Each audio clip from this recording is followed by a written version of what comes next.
شهر رمضان الذي أنزل فيه اعوذ باللہ من الشیطان الرجیم بسم اللہ الرحمن الرحیم وصلی اللہ علی سیدنا محمد وآلہ الطیبین الطاہرین واللعن الدائم علی اعدائهم اجمعین اللہم اجعلنی فیہ محبا لأولیائک ومعادیا لأعدائک مستنا بسنت خاتم انبیائک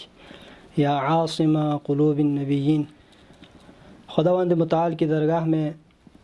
آج کے اس دن میں جو دعا جو ہے معصومین علیہ السلام کی طرف سے ہمیں ہدیہ ہوئی ہے وہ یہ ہے: اللہم اجعلنی فیہ محبا لأولیائک۔ پاک پروردگارہ، آج کے اس دن میں یا اس ماہ مبارک کی اس مبارک مہینے میں مجھے محبا لأولیائک، اپنے دوستوں کے چاہنے والوں میں سے قرار دے، وہ معادیا لأعدائک، اور تیرے دشمنوں میں سے قرار دے،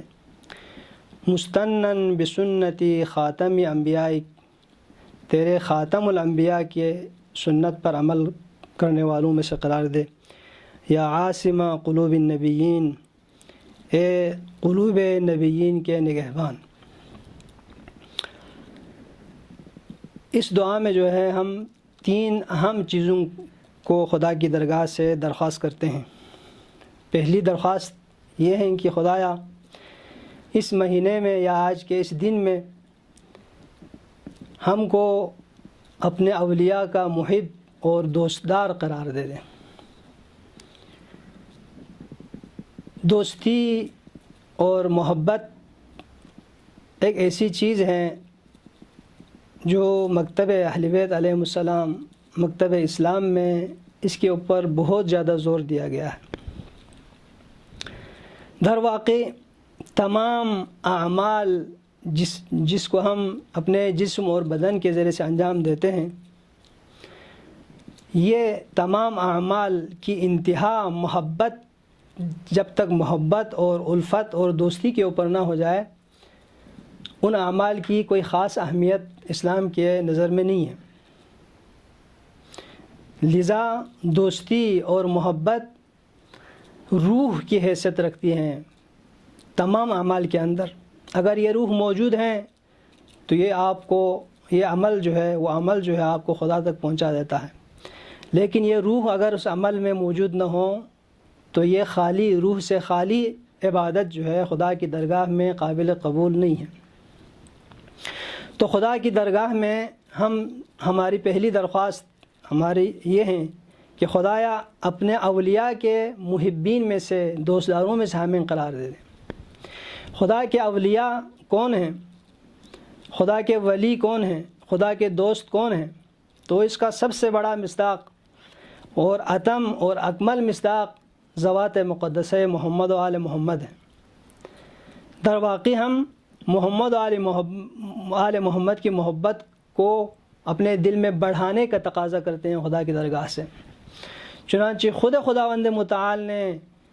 قرآن مجید میں جو ہے ان اولیاء کی محبت کو ہم سے چاہا ہے۔ قل لا اسألکم علیہ اجرا الا المودۃ فی القربى۔ قربا کی محبت ایک مسلمہ امر ہے تمام مکاتب اسلامی کے درمیان، اس کا کوئی منکر نہیں ہے۔ اس لیے یہ محبت اس لیے ہم سے چاہا ہے خداوند متعال نے، جن ذوات مقدسے کی محبت روح ڈال دیتی ہے ہمارے عمل کے اندر، اور عمل کو واقعی عمل بنا لیتا ہے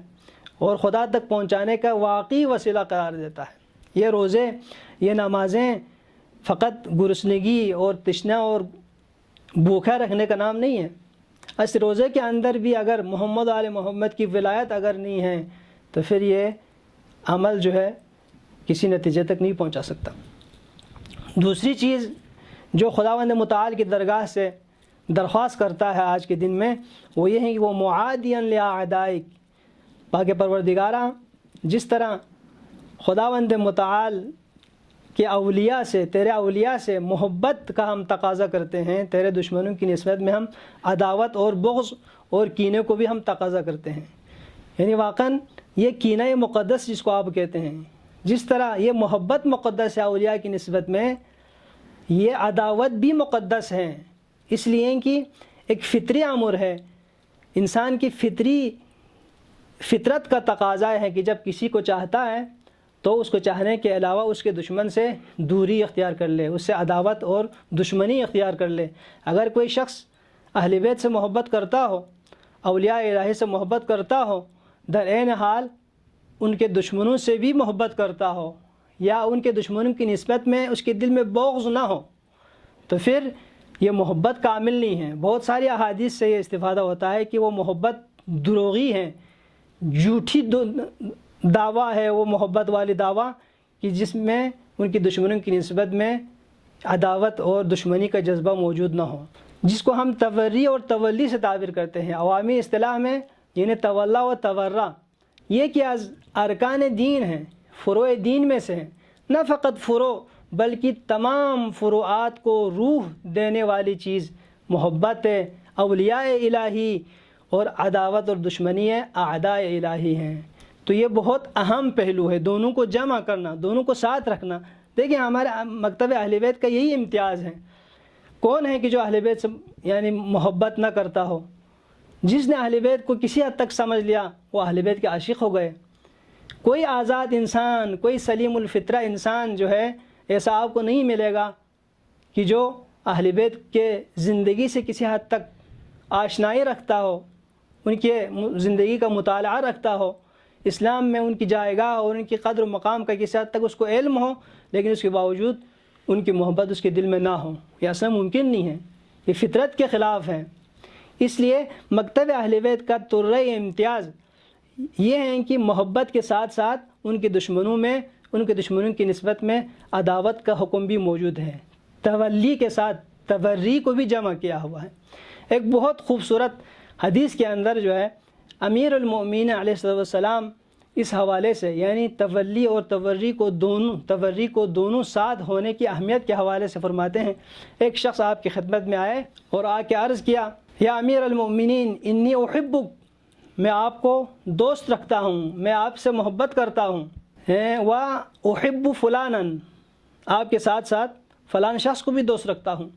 وسمى بعض اعدائه، آپ کے کسی دشمنوں میں سے کسی دشمن کا نام لیا، آپ کو بھی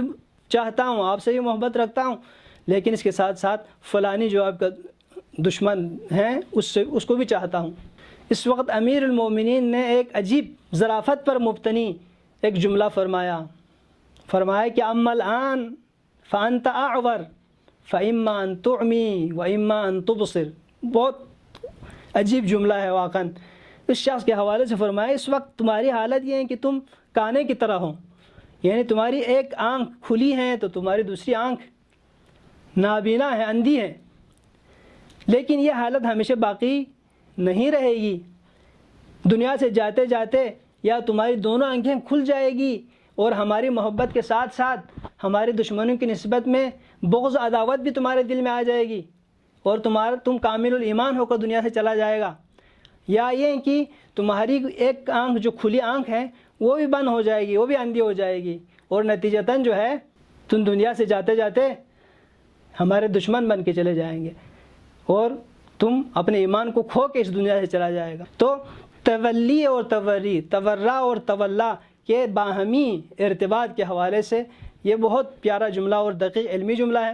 جس کی طرف میں زیادہ اس کی شرح میں نہیں جاؤں گا۔ البتہ اس نقطے کی طرف اشارہ ضروری ہے کہ اس تولی و توری سے ہم کوئی غلط معنی نہ لیں، یعنی مقدسات مسلمین کی توہین اور اہانت اور گالم گلوچ کا نام توری نہیں ہے، بلکہ واقعی توری یہ ہے کہ محمد و آل محمد کی معرفت حاصل کرنے کے بعد ان کے اخلاق، ان کے پاک عقائد کو اپنا لیا جائے، اور در مقابل ان کے جو دشمن ہیں، ان کے جو مخالفین ہیں، ان کے اخلاق و اطوار اور اعتقادات سے دوری اختیار کی جائے۔ یہ ہے تولی حقیقی اور توری حقیقی۔ گالم گلوچ کو اہل بیت، مکتب اہل بیت میں اور توہین اور دوسرے مکاتب کے بزرگان کی اہانت کو سختی سے منع کیا گیا ہے۔ تیسری درخواست جو خداوند متعال کی درگاہ سے ہم درخواست کر رہے ہیں، آج کے اس دن میں وہ یہ ہیں کہ مستنن بسنت خاتم انبیائک، خدا پاک پروردگارہ مجھے تیرے خاتم الانبیاء محمد مصطفیٰ صلی اللہ علیہ وآلہ وسلم کی سنت پر عمل پیرا ہونے والوں میں سے قرار دے دے۔ یہ بھی بہت بڑی درخواست اور اہم درخواست ہے۔ واقعاً جب ہم اسلام کو جامع دین سمجھتے ہیں، اسلام کو ایک جامع مکتب سمجھتے ہیں، اور اسلام کے اندر جو ہے کوئی چیز فروگزار نہیں کیا گیا ہے، کوئی چیز نہیں چھوڑی ہے اسلام نے کہ جس کے بارے میں نظریہ نہ دیا ہو، اور جس کے بارے میں یعنی پیغمبر نے اور آل پیغمبر نے قرآن میں جو ہے جس کی طرف اشارات موجود نہ ہوں، رہنمائی موجود نہ ہوں۔ ہماری تمام شعبہ ہے زندگی کے تمام شعبوں میں دستور موجود ہے، راہ و روش موجود ہے، جس کے اوپر عمل کرنے سے جو ہے انسان کی سعادت، دنیاوی سعادت اور اخروی سعادت تأمین ہوتی ہے، پوری ہوتی ہیں۔ سنتوں میں سے ایک اہم سنت جو ہمارے معاشرے لیے کہ جس کی ضرورت کو میں زیادہ احساس کرتا ہوں، وہ یہ ہے کہ پیغمبر کی سنت میں سے ایک سنت یہ ہے کہ بچوں کو شخصیت دیتے ہیں، آپ احترام کرتے ہیں، اکرام کرتے ہیں۔ دیکھیں بچوں کی نوعمری، یہ نوجوانی، آپ ہمارے تعلیمی حوالے سے مڈل تک کے یہ بچے یعنی تقریباً 10 11 12 سال کی عمر بہت نہایت اہم عمر ہے۔ اگر اس عمر کے اندر انسان کو، بچوں کو اگر شخصیت مل جائے تو وہ بڑے ہو کر جو ہے بڑے سے بڑے کام انجام دے سکتے ہیں۔ لیکن اس عمر میں ان کو شخصیت اگر نہ ملے، ان کے احترام کو نادیدہ قرار دے دیں، اس کی طرف توجہ نہ کی جائے، والدین اور اسکول کے ٹیچرز اگر بچوں کی کرامت نفس کو ملاحظہ نہ کیا جائے، اس کی رعایت نہ کی جائے، تو بڑے ہو کر اگرچہ وہ پڑھا لکھ بڑے سے یعنی بہت بڑے عالم بھی بن جائیں، بہت بڑے دانشور بھی بن جائیں، لیکن اس کی شخصیت چونکہ اس وقت جس وقت ضروری ہے اس کو شخصیت مل چکی نہیں ہوتی ہے، اس لیے وہ کردار جس کو اس کو انجام دینا ہے وہ انجام نہیں دے پائے گا۔ دیکھیں پیغمبر کی سنت میں سے ایک سنت یہ ہے کہ بچوں کو سلام کرنے میں بھی پہل کرتے ہیں، نہ فقط بڑوں کو سلام کرنے میں پہل کرتے ہیں اور آپ کے اوپر کوئی شخص سبقت نہیں لے سکتا، بلکہ بچوں کے اوپر بطور خاص آپ سلام کرتے ہیں اور بچوں کے اوپر بھی آپ سبقت لے جاتے ہیں۔ اور کوئی بچہ جب گلی کوچے میں جب نظر آتے ہیں تو اس کے لیے آپ کھڑے رہتے ہیں، اس کی طرف خوب توجہ کر لیتے ہیں۔ یعنی ابتدائے نوعمری سے لے کر آخری نوجوانی کے اس حد میں بچوں کے پر توجہ پیغمبر کی سنتوں میں سے ایک اہم سنت ہے، اور پیغمبر نے فرمایا ہے کہ مجھے 5 چیزیں ایسی ہیں کہ جس کو میں عمر کی آخری حد تک، آخری لحظہ عمر تک میں اس کو انجام دیتا رہوں گا، اور میں چاہتا ہوں کہ یہ میرے بعد جو ہے رائج ہو جائیں، سنت بن جائیں، یہ سنتیں یعنی رائج بن جائیں۔ ان میں سے ایک بچوں کو سلام دینا ہے۔ بہرحال خداوند متعال کی درگاہ سے جو ہے ہم آج کے اس دن میں 3 اہم چیزوں کا ہم خدا کی درگاہ سے درخواست کر رہے ہیں کہ اللہم اجعلنی فیہ محبا لاولیائک، پاک پروردگارہ آج کے دن میں یا اس مہینے میں مجھے اپنے اولیاء اور اپنے دوستان خاص کے چاہنے والوں میں سے قرار دے دے، اور اپنے دشمنوں سے دشمنی کرنے والوں میں سے قرار دے دے، اور اپنے خاتم الانبیاء کی سنت حسنہ پر عمل پیرا ہونے والوں میں سے قرار دے۔ یا عاصم قلوب النبیین، اے نبیوں کے دلوں کے نگہبان۔ تو پروردگار متعال سے دعا ہے کہ خدا متعال اس دعا کو ہمارے حق میں مستجاب فرمائے، اور ہمارے عاقبت کو محمد و آل محمد کی ولایت پر اور انہی کی راہ میں شہادت پر ختم فرمائے۔ والسلام علیکم ورحمۃ اللہ وبرکاتہ۔